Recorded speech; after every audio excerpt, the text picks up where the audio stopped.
नमस्कार, बहुत बहुत स्वागत है आपका आयुर्वेद पर आधारित हमारे इस बेहद खास कार्यक्रम स्वस्थ विचार में। मैं हूं आपके साथ आपका साथी विकास। दर्शकों, प्रकृति हमें बहुत कुछ वरदान स्वरूप देती है, हमारे इर्द गिर्द रहती है, लेकिन हम उसी प्रकृति के तमाम उन संसाधनों का उपयोग नहीं कर पाते हैं। हम अपने स्वास्थ्य के लिए उसको जो बेहतर विकल्प हो सकता है उसको चयन नहीं कर पाते हैं, और जिसका खामियाजा सीधे तौर पर हमारे शरीर, हमारे स्वास्थ्य को होता है। कैसे हम छोटे छोटे घरेलू नुस्खों के माध्यम से अपने स्वास्थ्य को बेहतर कर सकते हैं, अपने शरीर के अंदरूनी ताकत को बढ़ा सकते हैं, यानी जिसे प्रतिरोधक क्षमता कहते हैं। और इस समय पर उसका मजबूत होना तब भी ज़्यादा ज़रूरी हो जाता है जब एक ओर हम कहीं महामारी से या किसी वायरस या किसी इन्फेक्शन से जूझ रहे होते हैं, तो ऐसे में प्रतिरोधक क्षमता का मजबूत होना बहुत ही ज़्यादा ज़रूरी है। और कभी कभी हम अपने शरीर को इतना ज़्यादा क्षीण कर लेते हैं केवल जानकारी के अभाव की वजह से। लेकिन ये सब चीज़ें आपके साथ ना हो, इसलिए हम ये कार्यक्रम लेकर आते हैं और इन सब विषयों में हमारा मार्गदर्शन करते हैं जाने माने आयुर्वेद के ज्ञाता गायत्री सिद्ध पंडित श्री लक्ष्मण दास रतन भारद्वाज जी। चलिए सबसे पहले गुरु जी का स्वागत करेंगे, कार्यक्रम की शुरुआत करते हैं। गुरु जी नमस्कार। नमस्कार। दर्शकों, यह कार्यक्रम आप सभी के लिए है और हम चाहते हैं कि आप सभी इस कार्यक्रम से जुड़ें। कोई भी जहन में सवाल है, कोई भी प्रश्न है, तो आप सीधे तौर पर इस कार्यक्रम से जुड़ सकते हैं। फ़ोन उठाएं, हमें कॉल करें, या आप हमें व्हाट्सएप के ज़रिए भी संदेश भेज सकते हैं। और साथ ही साथ आपको हम ध्यान भी दिलाते हैं कि जब भी आप इस कार्यक्रम को देखने बैठें तो महत्वपूर्ण जानकारियाँ, महत्वपूर्ण सलाह, घरेलू नुस्खे जो आपको इस कार्यक्रम में बताए जाते हैं उनको आप लिख ज़रूर लें। जब भी आप कार्यक्रम को देखने बैठें तो कॉपी और पेन लेकर ज़रूर बैठा करें। चलिए आगे बढ़ते हैं और शुरू करते हैं अपने नए विषय पर चर्चा। गुरु जी, आज के इस अंक में तमाम उन दर्शकों के लिए हम बात करने जा रहे हैं जिनको अक्सर भूख से रिलेटेड समस्या होती है। यानी हर एक व्यक्ति, रोज़गार हो चाहे नौकरी हो या कुछ भी काम करता है, अपना पेट भरने के लिए करता है, लेकिन ऐसे में जब भूख लगना ही बंद हो जाए, शरीर गलने लग जाता है, तो उस समय स्थिति ऐसी बन जाती है कि ना तो काम किया जाता है ना आराम किया जाता है, भूख लगती नहीं। तो सबसे पहले मैं जानना चाहूँगा, भूख नहीं लगती है जिसकी वजह से कई बीमारी उत्पन्न होती है, क्या ये समस्या भी एक बीमारी है या बीमारियों को के रूप में, मतलब बीमारियों को बढ़ाने वाला कोई लक्षण है? देखिए, भूख ना लगने का मेन कारण है आपके लीवर का पाचन शक्ति कमज़ोर हो जाना। अच्छा। पाचन शक्ति कमज़ोर होती है ठंडे पानी से, बेटाइम में खाने से, तली हुई चीज़ों से, मैदे की चीज़ों से। ये लीवर को ख़राब करने की वस्तुएं हैं जी। जब लीवर की पाचन शक्ति कमज़ोर पड़ जाती है तो भूख समाप्त हो जाती है जी। और फिर जो थोड़ा बहुत खाया पिया जाता है वो जाके पेट के अंदर सड़ता है, उससे भयंकर गैस बनती है। जब रोगी गैस पास करता है तो उसके पास जो बैठे हो नाक पे कपड़ा लेते हैं जी। इतनी बुरी दुर्गंध भी होती है। अब इसकी आज पूरे संसार में एलोपैथी में कोई दवाई नहीं है, क्योंकि मेरे पास मरीज तभी आता है क्योंकि मैं नाड़ी वैद्य हूँ। जब हर जगह उसको निराशा प्राप्त होती है, रोग बढ़ रहा है घट नहीं रहा, तब मेरे पास आता है। जब नाड़ी परीक्षण में उसको बताया जाता है कि देखिए आज से इतने साल पहले आपने इन चीज़ों का सेवन किया था जिससे आपकी पाचन शक्ति कमज़ोर पड़ी, और मर्द का होमोग्लोब 16 होता है, औरत का 14 होता है। अब आपका होमोग्लोब 4 पॉइंट से ऊपर है, मैं आपको क्या जवाब दूँ जी। परंतु ऐसा है कि यदि आप मेरे कहने के अनुसार चलते हैं और दवाई नियम से लेते हैं तो 15 दिन में जो आपका 4 होमोग्लोब है वो 8 या 9 पे चला जाएगा, और महीने 1.5 महीने में जितना चाहिए उतना पूरा हो जाएगा और भूख पूरी लगेगी। तो उन रोगियों के लिए हम 3 चीज़ें मेन रखते हैं। बथुआ हरे रंग वाला, लाल रंग का नहीं, पालक और टमाटर,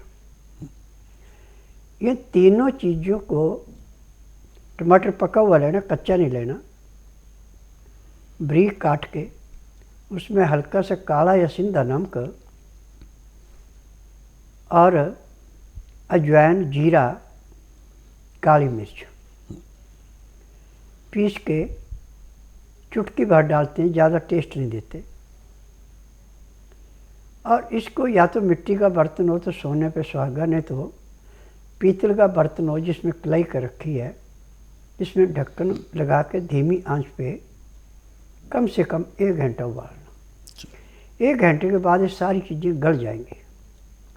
फिर कपड़े में डाल के इसका जूस निकालना, सूप बोलते हैं इसको। ये सूप आपका एक टाइम में 100 ग्राम से लेकर 200 ग्राम तक आप पी सकते हैं, परंतु पीना भी ज़्यादा गर्म नहीं है, 15 से 18 डिग्री गर्म रह जाए तब पीना है। और पीने का तरीका इसका कि जैसे आप गर्म दूध चुस्का लेके पीते हैं, ऐसे चुस्का लेके पीना है। चाहे 100 ग्राम है, चाहे 200 ग्राम है, आधा घंटा उसको पीने में लगाना। एक बार की खुराक से आपको थोड़ी सी आँखों पे चमक आएगी, क्योंकि अंदर जाके पित्ते को, लीवर को, पैंक्री को साफ करेगा और जाके गुर्दे के ऊपर जो जाड़ा था उसको तोड़ेगा। फिर इससे जो खून बनेगा वो तिल्ली स्वीकार कर लेगी जी। तिल्ली स्वीकार करके जब दिल को देगी तो आपका हीमोग्लोबिन बढ़ना शुरू हो जाएगा। अब हर 3 घंटे बाद इतना इसको पीने को दे सकते हैं, रोटी खिलाने की आवश्यकता नहीं है। जब 2 या 3 दिन में इसको अच्छी भूख लगेगी तो उस टाइम साब्त मूंग, साब्त मोठ 2-2 किलो ले लें, इनको धो के सुखा लें। 50 ग्राम अजवाइन, 100 ग्राम अलसी और 100 ग्राम तिल भून करके इसके सूखने के बाद इसमें मिला दें। अब इसका आटा पिसाएं आप। आटा ऐसा पिसाना है जैसे नदी के किनारे का रेता हाथ पे लेके फिसलता है, ऐसे फिसले, ब्रीक नहीं करना ज़्यादा। अब इसकी जो आपने रोटी बनानी है तो रोटी के लिए उतना ही आटा लेना जितनी कि आपको भूख महसूस हो रही है, और इस आटे को सख्त गूंद के खुले पानी में रख देना। इतने में आपने सब्जी बना लेनी। अब इसमें सब्जी जो आपने बनानी है वो सोयाबीन का दूध का दही जमा के उसकी आपने कढ़ी बनानी है। और कढ़ी के अंदर भी जो आपने बेसन के रूप में डालना है वो साब्त चने काले भजे हैं, छिलके के साथ पिसा के उसका बेसन डालना है, वो भी 1 या 2 चम्मच, ज़्यादा नहीं। और 1 गिलास से ज़्यादा आपने दही नहीं लेना, यानी 200 ग्राम दही लेना है। उसके अंदर उसको घोल के और इसको सिर्फ गर्म करना है आपने, उबाली देनी, छौंक नहीं लगाना। टेस्ट के लिए हल्का सा काला नमक, काली मिर्च, जीरा पीस करके इसमें मिला सकते हैं। अब ये गरम गरम जब आपकी कढ़ी बन गई, नीचे उतार दें। अब इस आटे को पानी से निकाल के दोबारा गूंदें, आपका आटा मुलायम हो गया। अब इस आटे को आप ऐसे रोटी बनाएं जैसे आप बाजरे की बनाते हैं, थोड़ी मोटी रोटी बनेगी।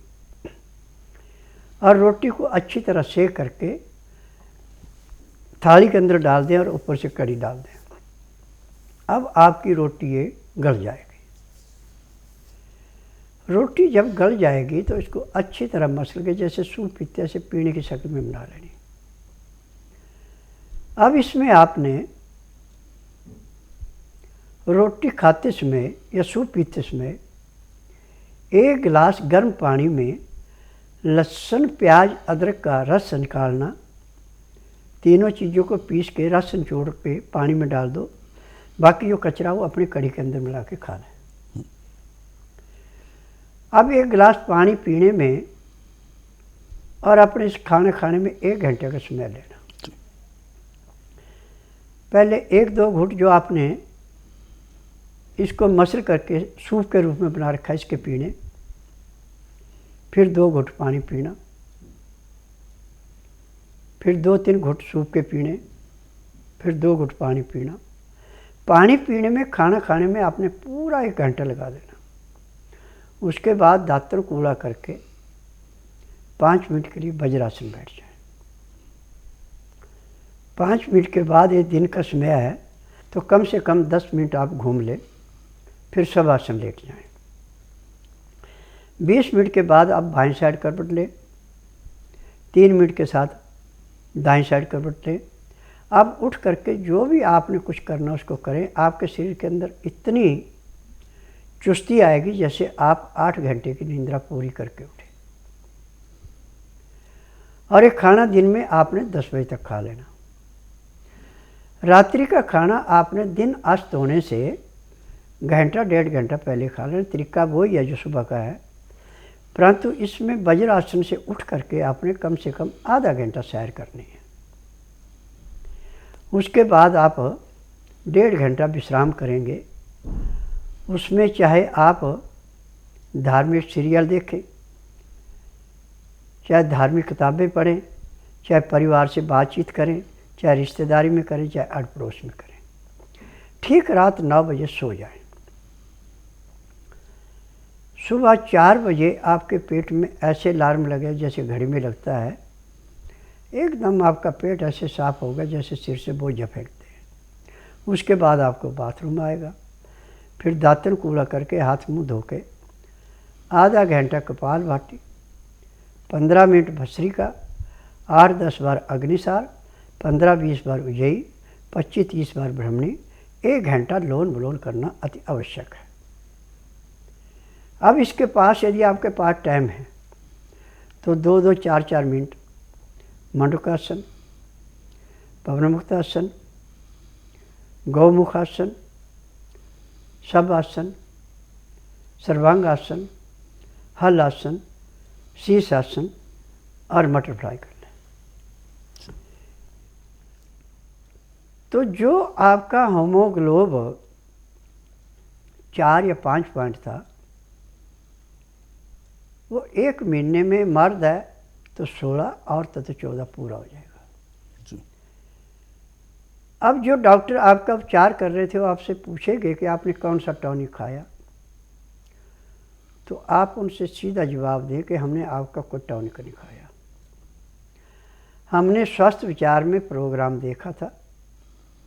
उस प्रोग्राम में जो चीज़ें हमें खाने और परहेज के लिए बताई थी हमने वो की हैं। हम उसकी बदौलत आज पूर्ण रूप से स्वस्थ हैं। बिल्कुल।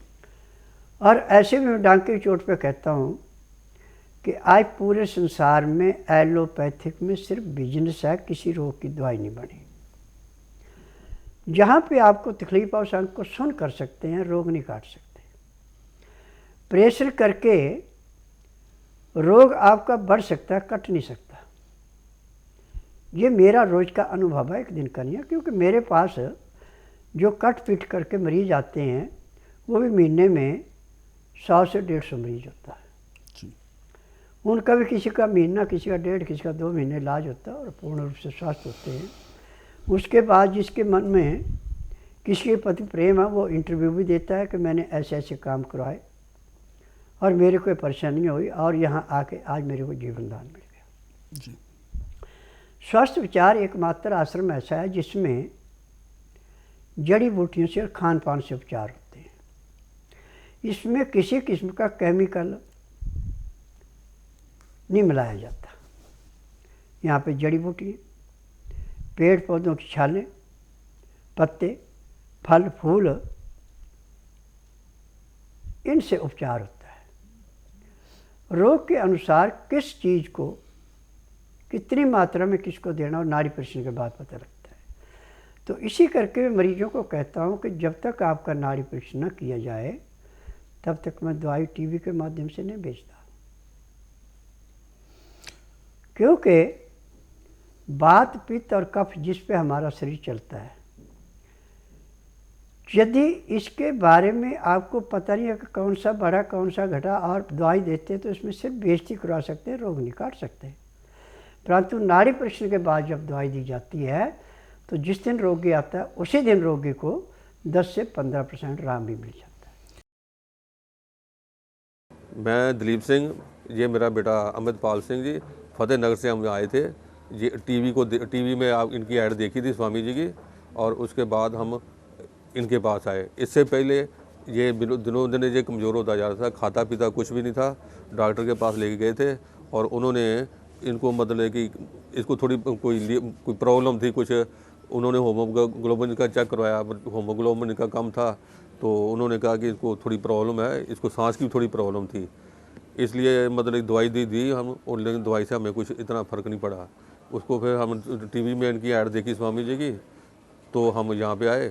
तो यहाँ आके हमने इनसे स्वामी से पूछा और इन्होंने कहा, तो जो भी इन्होंने कहा दवाई दी, वो दवाई को हम 15 दिन लगातार हमने लिया। उससे अब इसको थोड़ी भूख भी लगती है और ये पहले से बेहतर और एक्टिव हो गया। मेरा नाम गुरसुरिंदरजीत सिंह है, संगरूर का रहने वाला हूँ।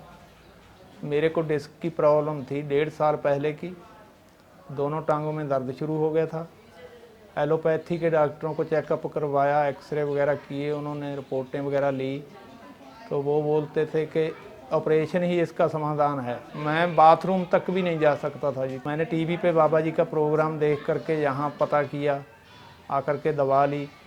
1 महीने की दवा खाने के बाद मेरे को 70% आराम है। उस दवा से मेरे को पहले 15 दिन में 20-25% फ़र्क पड़ गया था। 15 दिन की दवा दोबारा ली तो अब 60% से ऊपर ठीक हूँ। फिलहाल आगे बढ़ते हैं कार्यक्रम में। कुछ दर्शक हमारे साथ जुड़ गए हैं लाइन पर, आइए उनसे बात करते हैं। हेलो। हेलो, नमस्कार, क्या नाम है आपका? मेरा नाम महेश। महेश जी, कहाँ से बात कर रहे हैं आप? मुंबई से। गुरुजी आपको सुन रहे हैं, पूछिए क्या सवाल है आपका? तो मेरी बिटिया को पोर फायरिया है। जी जी जी, बिटिया को दांतों में पायरिया की समस्या बहुत ज़्यादा है। नो जी देखिए, पायरिया होता है ठंडे पानी से, फ्रिज की रखी हुई चीज़ों के खाने से, और घटिया किस्म का कोई भी दांत मंजन लगाया उससे। इसका उपचार आप टीवी के माध्यम से नहीं कर सकते हैं, इसके लिए तो आपको आना पड़ेगा। नाड़ी परीक्षण से पता लगेगा कि दांतों में पायरिया किस किस्म का है, क्योंकि पायरिया की एक नहीं, इसकी 8-10 वैरायटियाँ हैं। जिस वैरायटी का पायरिया उसी किस्म से उसका उपचार किया जाता है। टेम्परेरी रिलीफ के लिए आप इतना कर सकते हैं कि आपके सफ़ेद प्याज वहाँ खूब होता है, ये सुबह उठ के खाली पेट जितना के खाना चाहें उतना खाएं, परंतु इसमें हल्का सा सिंधा नमक, काली मिर्च और थोड़ा नींबू का रस मिला के तब चबा के खाना है। और दूसरा, जब इसको खा लें तो उसके 15 मिनट बाद मीठा सोडा गर्म पानी में डाल के उसके गरारे करने में कम से कम आधा घंटा लगाना है गिलास को, तो उससे थोड़ी रिलीफ मिल जाएगी। परंतु पूर्ण उपचार तभी होगा जब नाड़ी परीक्षण किया जाएगा। बिल्कुल, तो नाड़ी परीक्षण के लिए आपको बच्चे को लेकर आना होगा, लेकिन उससे पहले आपको क्या कुछ ऐसे छोटे छोटे नुस्खे हैं जिसको आपको आजमाना है और जिस वजह से इस रोग को दूर किया जा सकता है या उसमें कमी लाई जा सकती है, कंट्रोल किया जा सकता है। फिलहाल आप ये उपचार करें और जब भी समय हो तो आप बच्चे को लेकर जल्द से जल्द स्वस्थ विचार आश्रम आ सकते हैं। अधिक जानकारी के लिए आप हेल्पलाइन नंबर्स पर कॉल करें। और दर्शकों, यदि आप इस कार्यक्रम से अभी जुड़ना चाहते हैं तो बिल्कुल भी देर ना करें, फ़ोन उठाएं, हमें कॉल करें या आप हमें व्हाट्सएप के ज़रिए भी संदेश भेज सकते हैं। आगे बढ़ते हैं कार्यक्रम में। अगले सवाल की ओर रुख करते हैं। जो दर्शकों ने हमें मैसेजेस भेजे हुए हैं उन पर हम बात कर लेते हैं। पहला मैसेज हम ले रहे हैं, अलका ठाकुर जी हैं। अलका जी गाज़ियाबाद से बात कर रही हैं और टीबी की समस्या है, सीने में टीबी है और 3 महीने से ये डॉट्स ट्रीटमेंट ले रही हैं। डॉट्स ट्रीटमेंट यानी एक टीबी का एक कोर्स होता है, वो ले रही हैं, लेकिन खांसी बहुत ज़्यादा है, सांस भी अभी भी इन्हें बहुत ज़्यादा फूलता है। देखिए बेटा, टीबी की दवाई आज पूरे संसार के अंदर एलोपैथिक में नहीं है। जो दवाइयाँ आपको खिलाई जाती हैं वो सिर्फ आपको टेम्परेरी उपचार है। टीबी खत्म नहीं होती, मेडिकल में टीबी खत्म करने की दवाई बनी नहीं है। और यदि आपने अपने रोग से मुक्ति पानी है और इन दवाइयों से छुटकारा पाना है, तो आप बुधवार छोड़कर गुरुवार से लेकर मंगलवार के बीच में मेरे आश्रम में आइए। जिस दिन आना उस दिन रात्रि 10 बजे तक खा पी के दातन कूड़ा करके बड़ी इलायची मुंह में रख के चूसती रहें। सुबह 9 से 10 के अंदर अपना नामकरण करवाना। 10 से 12 में नाड़ी परीक्षण करूँगा। नाड़ी परीक्षण में पैर के तलुए से सिर के बाल तक की MRI, CT scan, x ray, ultrasound, ECG, sonography सब कुछ 5 सेकंड में हो जाए। फिर उसके बाद दवाइयाँ खाने की हैं, पीने की हैं, मालिश करने के तेल हैं, आँख में, नाक में, कान में डालने की दवाइयाँ हैं। जैसे आपके नाक में दवाई डाली जाएगी आपका नॉर्मल सांस आना शुरू हो जाएगा और टीबी के कीटाणु आपके ऐसे नष्ट होंगे जैसे जलती अग्नि में पतंगा नष्ट होता है। और 1 महीने में टीबी का नामो निशान नहीं रहेगा और 15 दिन में आपका रोग 60 से 70% समाप्त होगा। महीने में रोग ही टोटली खत्म हो जाएगा। ऐसे ही दर्शकों, नुस्खे और उपचारों को जानने के लिए आप हमारे इन कार्यक्रमों को रोज़ाना देखते हैं। इन कार्यक्रमों को आप अपने सरल सुविधाजनक समय पर देखना चाहते हैं तो यूट्यूब के ज़रिए भी देख सकते हैं। हमारा यूट्यूब चैनल स्वस्थ विचार सेहत की बात, इस यूट्यूब चैनल को आप सर्च करें, सब्सक्राइब करें और इन कार्यक्रमों को ज़रूरतमंदों तक शेयर भी ज़रूर करें। फिलहाल कार्यक्रम में वक्त इशारा कर रहा है विराम देने का। गुरुजी, आपने अपना कीमती मार्गदर्शन दिया, आपका बहुत बहुत धन्यवाद। नमस्कार। दर्शकों, आज के इस विशेष कार्यक्रम में बस इतना ही। आप सभी लोग स्वस्थ रहें, निरोगी रहें, इन्हीं शुभकामनाओं के साथ हम आपसे लेंगे इजाज़त। अगले अंक में आपसे फिर होगी मुलाकात एक नए विषय के साथ। तब तक के लिए मुझे दीजिए आज्ञा। नमस्कार।